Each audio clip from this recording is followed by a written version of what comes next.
Tahukah kalian kalau keputusan besar dalam hidupmu seperti pendidikan, kesehatan, bahkan harga cemilan yang kamu suka bisa dipengaruhi oleh pemilu? Yuk, kita cari tahu bagaimana pemilu bisa mengubah dan memperbaiki Indonesia. Pemilihan umum atau pemilu. Ini adalah momen paling penting untuk menentukan siapa yang akan jadi wakil kita dan mewujudkan aspirasi kita. Nah, biasanya pemilu ini cuma ramai sama pemilihan calon presiden dan wakil presiden aja kan? Banyak yang gak sadar kalau sebenarnya politisi yang duduk di kursi legislatif itu juga dipilih saat pemilu dan punya peran yang sangat besar ke kehidupan kita sehari-hari. Jadi, di video ini kita akan cari tahu tentang sistem pemilu khususnya untuk anggota legislatif. Pas pemilu, kita milih banyak banget kan? Milih capres, cawapres, partai, calon DPR, calon DPD, dan macam-macamnya. Yang nantinya mereka akan jadi pejabat publik yang masing-masing punya peran yang berbeda-beda. Ada yang masuk ke lembaga eksekutif dan ada juga yang masuk ke legislatif. Harus kalian tahu, kalau pemilu di Indonesia menggunakan sistem pemilu proporsional terbuka. Artinya, pas pemilu, kita sebagai pemilih juga bisa nentuin siapa anggota DPR, DPRD yang nantinya akan duduk di kursi legislatif. Bukan cuma milih partai aja. Sistem ini diatur dalam Undang-Undang Nomor 7 Tahun 2017 sebagai implementasi dari demokrasi tidak langsung. Nah, meskipun kita milih anggota DPR atau DPRD pas pemilu, calon tersebut nggak otomatis langsung jadi anggota dewan. Ada penyaringan lagi yang namanya parliamentary threshold atau ambang batas parlemen, yaitu batas presentase suara minimal yang harus diraih oleh sebuah partai politik untuk bisa mendapatkan kursi di DPR. Parliamentary threshold ini hanya berlaku untuk partai politik yang suaranya sudah diakumulasikan dari total suara nasional. Ambang batas ini pertama kali diterapkan pas pemilu tahun 2009 dengan ketentuan 2,5%. Pada pemilu 2014, ambang batasnya dinaikkan jadi 3,5%. Dan di pemilu 2019 sampai pemilu 2024 ditetapkan oleh Mahkamah Konstitusi menjadi 4%. Maksudnya kayak gini sahabat Beni. Pas pemilu, kamu yang udah bisa milih, pasti nanti akan dapat beberapa jenis surat suara kan? Ada yang buat capres-cawapres, DPR DPD, dan DPRD.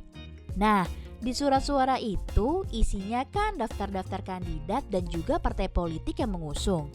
Jadi ketika kamu coblos atau memilih kandidat-kandidat tersebut di bilik suara, suaranya akan masuk juga ke partai politik yang mengusungnya, bukan cuma ke kandidatnya aja.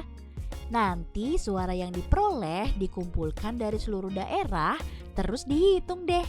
Apakah suara partai yang ikut pemilu ini memenuhi parliamentary threshold atau tidak?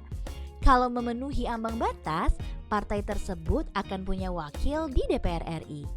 Kalau nggak memenuhi, nggak akan punya kursi di DPR RI.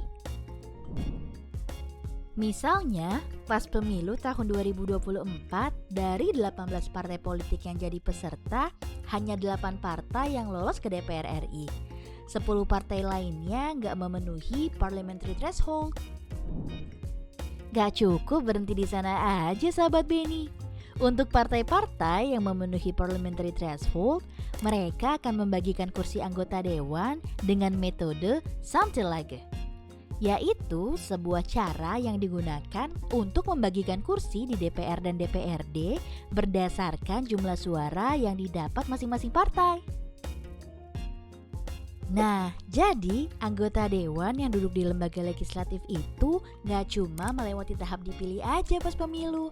Setidaknya ada tahap pencalonan, verifikasi data, penetapan calon, pemilihan, perhitungan, sampai pelantikan. Tadi kan udah dijelasin kalau pemilu kita menggunakan sistem proporsional terbuka sejak pemilu tahun 2004.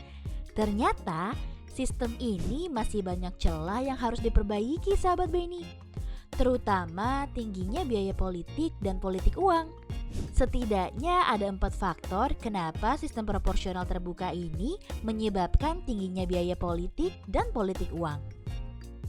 Pertama, persaingan antar caleg dalam satu partai. Karena setiap partai memiliki banyak calon anggota dewan, jadi setiap caleg dari partai yang sama harus bersaing satu sama lain untuk meraih suara terbanyak. Akibatnya, mereka berlomba-lomba melakukan kampanye masif, promosi pribadi, dan pendekatan langsung ke pemilih yang membutuhkan dana yang besar. Kedua, modal politik dan transaksi suara. Berhubungan dengan faktor pertama tadi sahabat Beni, sistem ini membuka peluang bagi siapa saja yang memiliki modal besar untuk mencalonkan diri. Banyak caleg mengandalkan kekuatan uang untuk membeli dukungan, baik melalui tunai, barang, atau fasilitas lain.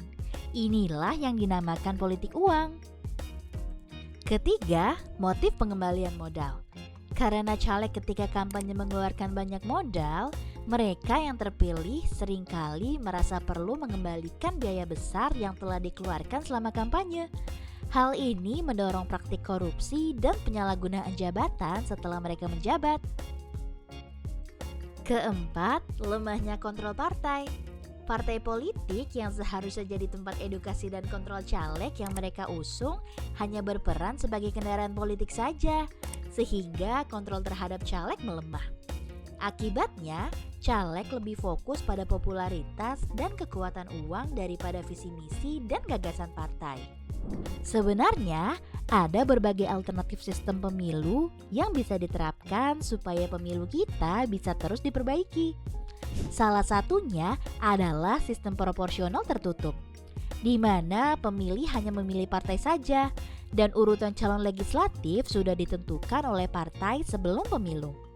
Pemilu dengan sistem proporsional tertutup sudah diterapkan di Rusia dan Afrika Selatan.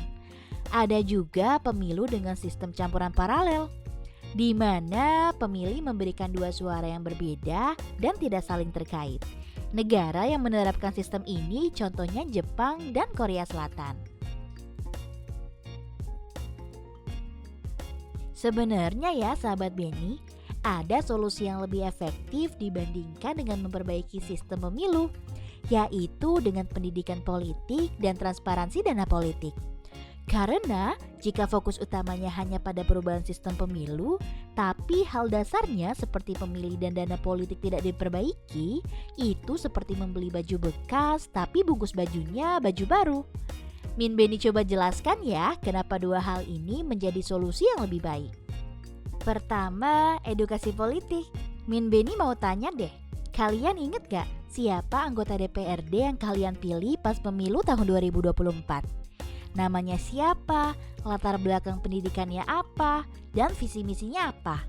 Masih inget gak kalian? Min Beni jamin, pasti kebanyakan dari kalian gak inget sama sekali. Ini adalah salah satu contoh edukasi politik itu sangatlah penting loh. Edukasi politik di sini yang dimaksud bukannya kalian harus kuliah ilmu politik ya. Kalau kalian mampu dan tertarik untuk kuliah ilmu politik itu bagus, silakan lanjutkan. Tapi minimalnya kalian harus ngerti bagaimana sih sistem politik dan pemerintahan di Indonesia itu dijalankan. Seperti tahu apa saja hak dan kewajiban warga negara, punya kesadaran dalam partisipasi politik, atau memahami etika dan nilai-nilai politik. Nah, ini semua kalian bisa pelajari di buku, artikel, atau video pembelajaran seperti yang Beneran Indonesia sediakan sahabat Beni. Di sisi lain, edukasi politik juga harusnya dilakukan oleh partai politik ke calon anggota dan anggotanya. Jadi partai politik bukan hanya kendaraan untuk meraih jabatan publik saja, tapi jadi tempat yang bisa menciptakan pemimpin-pemimpin terbaik. Kedua, transparansi dana politik. Kenapa sih ini penting? Kebutuhan anggaran partai politik di Indonesia sangat bergantung pada sumbangan eksternal dan mahar politik.